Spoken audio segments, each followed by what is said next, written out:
Kehadiran Tun dan Tok Puan pada malam ini pasti memberi suntikan semangat kepada rakyat di Semangka dan Sarawak umumnya untuk lebih mengenali erti Sarawak berdaulat di bawah payung negara yang lebih besar, iaitu Malaysia.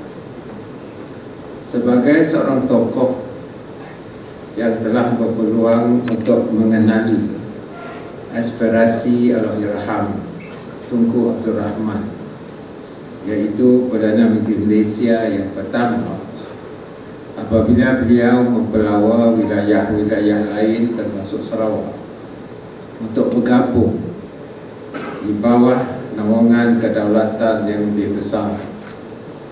Sememangnya Tun adalah tokoh yang selayaknya berkongsi isi hati Tunku Abdul Rahman mengenai masa hadapan Malaysia yang diilhamkan oleh Allahyarham Tunku.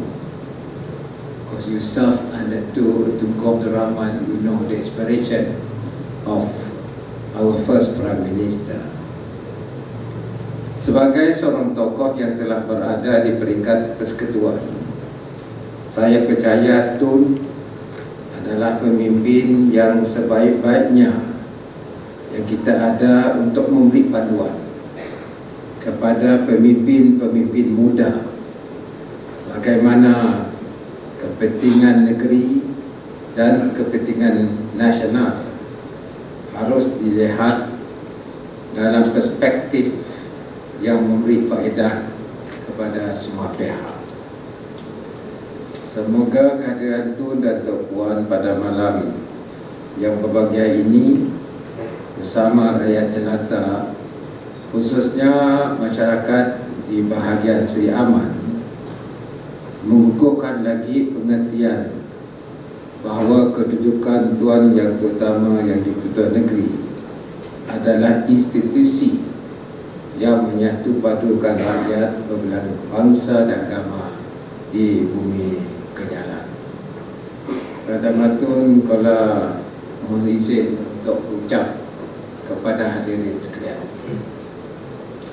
Yang berhormat Timbalan Ketua Menteri Datuk Ahmad Tegla Suka, Yang hormat Datuk Karim Hamzah selaku Menteri yang bertanggungjawab, sebenarnya yang berhormat rakan-rakan menteri, yang berhormat Setiausaha Kerajaan Negeri dan Datin Amal, yang berhormat Menteri-Menteri Muda, Jabatan Jemputan, tuan-tuan dan puan-puan yang saya hormati sekalian. Saya mengucapkan selamat datang kepada semua saudara dan saudari sekalian yang sudi hadir pada malam ini sempena kita mempersiapkan diri untuk menyambut Hari Kebangsaan esok. Tahniah kepada masyarakat Semanggang yang menjadi tuan rumah perayaan pada tahun ini. Saya juga mengucap terima kasih kepada ketua-ketua masyarakat yang sama hadir balai kita tu di malam itu. Tuan-tuan dan puan-puan sekalian, bahagian Seri Aman adalah sebuah kawasan pentadbiran yang senia kerana telah wujud sejak zaman raja dan koloni dahulu. Namun, pembangunan kawasan ini telah menjadi agak perlahan berbanding kawasan-kawasan pentadbiran baru seperti Bintulu yang mempunyai sumber yang banyak di buminya. Ramai anak Seri Aman berhijrah ke tempat lain untuk mencari peluang yang lebih besar. Orang-orang bahagian Seri Aman banyak berada di Kuching, di Bintulu dan lain-lain untuk bekerja ataupun berniaga. Saya percaya kawasan Seri Aman mempunyai potensi yang baik, tetapi belum berupaya digilang, mungkin oleh kerana belum mendapat peluang yang secukupnya. Berlatar belakangkan hakikat ini, kerajaan GPS Sarawak mempunyai iltizam untuk memastikan kawasan Seri Aman mampu bergerak seiring dengan kawasan-kawasan lain yang sudah berada di hadapan. Oleh demikian, sebagai usaha untuk memastikan semua kawasan mampu bergerak bersama dalam arus pembangunan di negeri Sarawak, kawasan Seri Aman harus mendapat suatu suntikan baru dari segi kemudahan infrastruktur.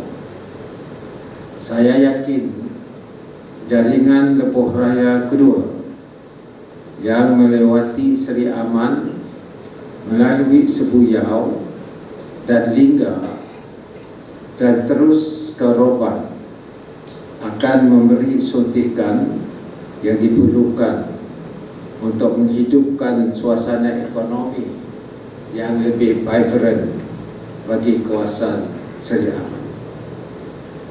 Usaha-usaha untuk memajukan kawasan Seri Aman nanti akan digulingkan melalui sebuah perancangan Indo yang dipanggil Seri Aman Development Area atau SADA. SADA akan melihat keseluruhannya bagaimana bahagian Seri Aman boleh diangkat dari segi pembangunan ekonominya. Kawasan ini berpotensi dari segi pertanian seperti tanaman padi dan nenas, khususnya untuk tujuan ekspor. Sarawak mempunyai potensi yang begitu besar dari segi pengeluaran makanan. Namun, potensi ini harus dimanfaat secara sistematik menggunakan teknologi dan kaedah pemasaran yang baru.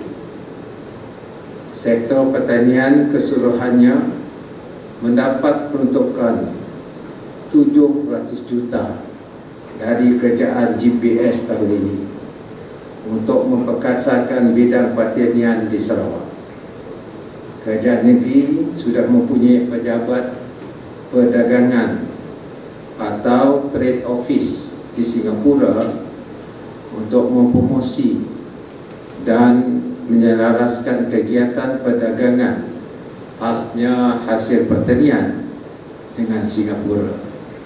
Singapura berkedakkan food security, maka kita boleh membantu negara Singapura dan dari Singapura pula boleh diekspor ke tempat-tempat yang lain.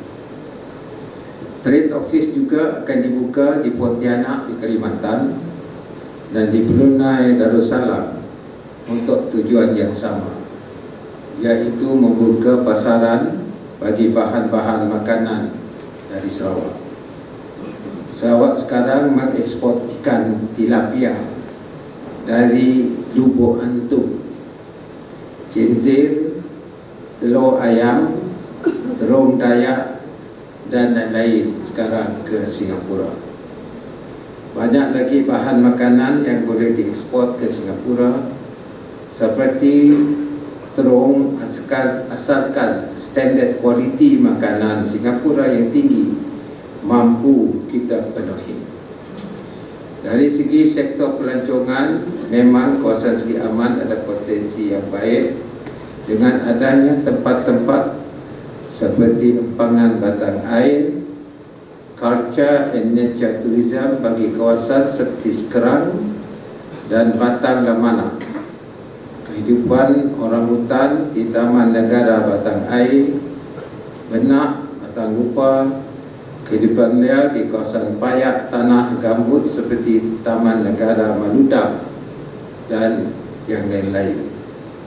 Pendek kata, saya amat berharap jajaran lebuh raya yang baru ini nanti akan membuka kawasan Seri Aman kepada aktiviti pertanian dan pelancongan secara lebih intensif bagi memberi manfaat seperti kepada masyarakat di sini.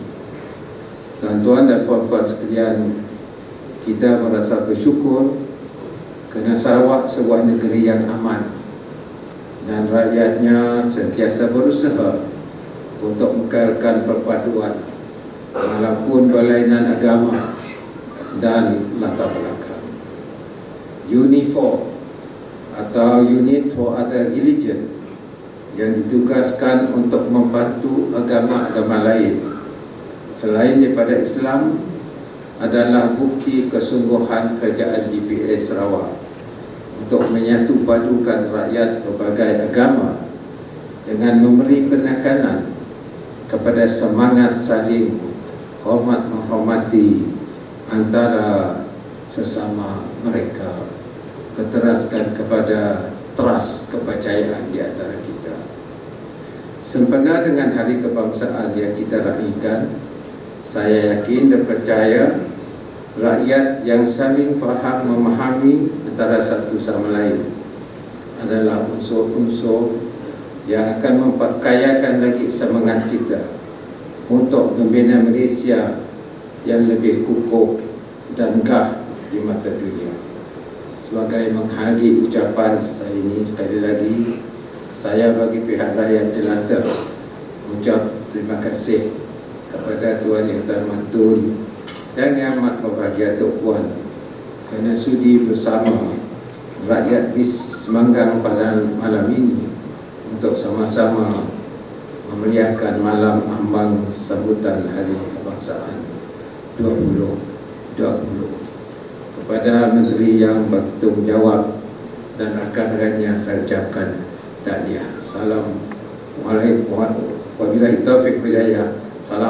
warahmatullahi wabarakatuh.